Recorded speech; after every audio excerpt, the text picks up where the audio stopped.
बंधु माने नमस्कार। मु Sukant master degree in counselling and a professional teacher मो मोटिवेशनल काउंसलिंग चैनल को आपण मानक स्वागत करुच्ची।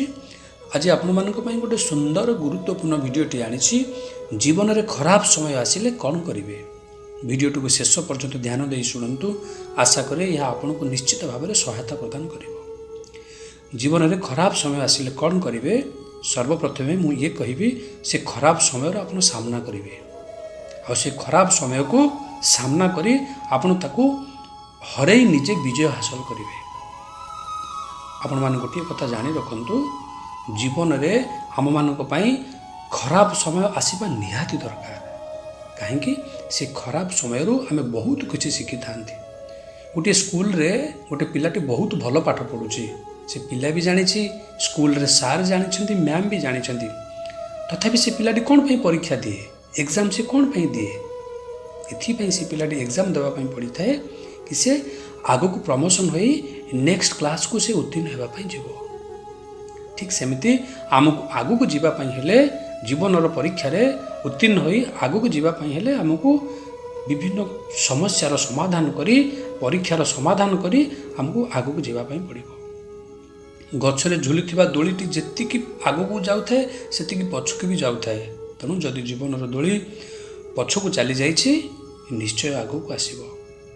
केवल टिके धैर्य धरवा निहाती दरकार। जो पत्थर को अदरकारी भावी लोक मैंने पादरे आड़े दियंती कि गोईठा मारती समय आसिले से पत्थर दिहर गोटे सुंदर मूर्तिटे तैयारी होई मंदिर रे पूजा पाए। तेणु सुंदर मूर्तिटे हेबापी से पत्थर को केते जे निहाण मनर आघात सहिबा पई पड़े से पत्थर जानी थाए।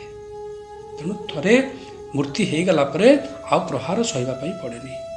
आमे मध्य ठीक आमे भी सेमती समय सीना हाथ न थाए हेले बेले बेले एमती प्रहार करे जे जीवन सारा मन रुहे। जीवन रे केबे भी चिंतित होई व्यतिव्यस्त हेबेनी कारण उत्तम परिस्थिति ठीक समय रे आसे। एमिति किछि कथा बा कार्य अछि जहाँ तार टाइम आसिले आसे। केमती जदि गोटे पिलाटीए जन्म होगापी जी समय दरकार 8-10 मास से समय ही लगे।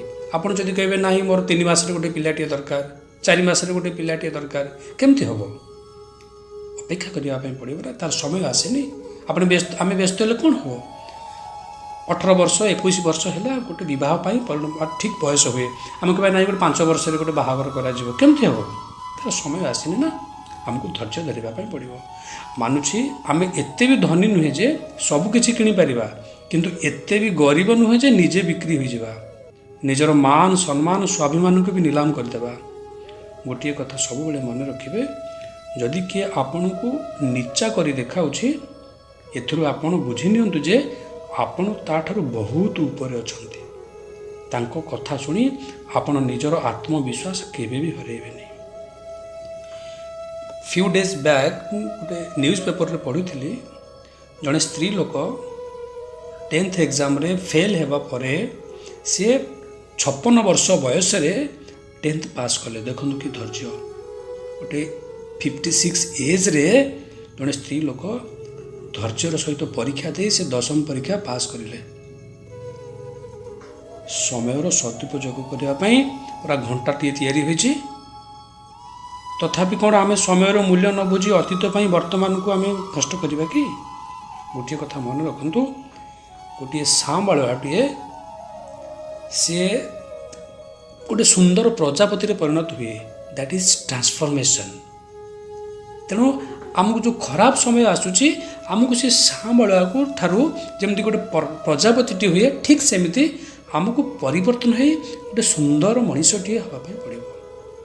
तेणु past is a history future is a dream but present is a reality बंचा शिखु।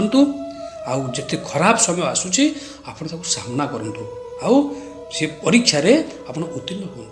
तेणु ये वीडियोटी आपको केमती लगिला आपणकर कमेंट्स करेंगे जदि पारिबे आपण सांग मान सहित सहभागी करें। नमस्कार।